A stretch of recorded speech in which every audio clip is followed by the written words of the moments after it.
Đầm lay preng thay chừng hái preng mà sút cho thay mùi tùm hứng thu thọc chiếng thay sáng thọ mặt đa. Đầm lay preng internet sầm rạp ca lụa riế bần to cho thay cua ở riế. Có ra xung phần trực cám đặc biệt ngày tìm mập hay bay khai mi thuộc na cho năm pi pon ở hay phần mùi ní ban trên sẽ đây chưa đầm đắng cho lời cam muối sau đây pi ca cầm nón đầm lay lụa riế preng internet mấy nơi tam bần a sát thanh niên ní tu tiang bờ tê. Dương tam sẽ đây chưa đầm đắng ní đầm lay preng internet sầm rạp sa bần a mấy ní miên ca prai pruol ở tí bồng pot preng mà sút cho thay chieng sáng Pol គឺថ្លៃប្រេងម៉ាស៊ូតធូរថ្លៃជាងថ្លៃសាំងធម្មតានៅក្នុងសេចក្តីជូនដំណឹងដដែលនេះបានបញ្ជាក់ដែរថាតម្លៃលក់រាយប្រេងឥន្ធនៈត្រូវបានអនុវត្តចាប់ពីវេលាម៉ោង 1 រសៀលថ្ងៃទី23 ខែមិថុនារហូតដល់ថ្ងៃទី30 ខែមិថុនាឆ្នាំ 2026 បានកំណត់ថាប្រេងសាំងធម្មតាតម្លៃ 4,350 រៀលនៅក្នុង1លីត្រចំណែកប្រេងម៉ាស៊ូតមានតម្លៃ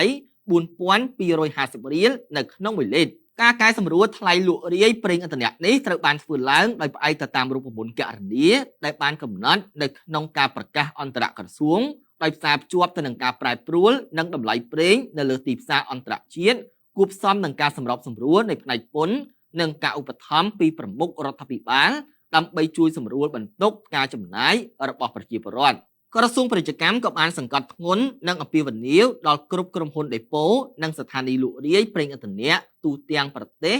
ត្រូវតែប្រតិបត្តិនិងលក់រាយទៅតាមតម្លៃដែលបានកំណត់នៅក្នុងសេចក្តីជូនដំណឹងនេះឲ្យបានត្រឹមត្រូវបំផុតចាប់ពីថ្ងៃទី23 ខែមិថុនាឆ្នាំ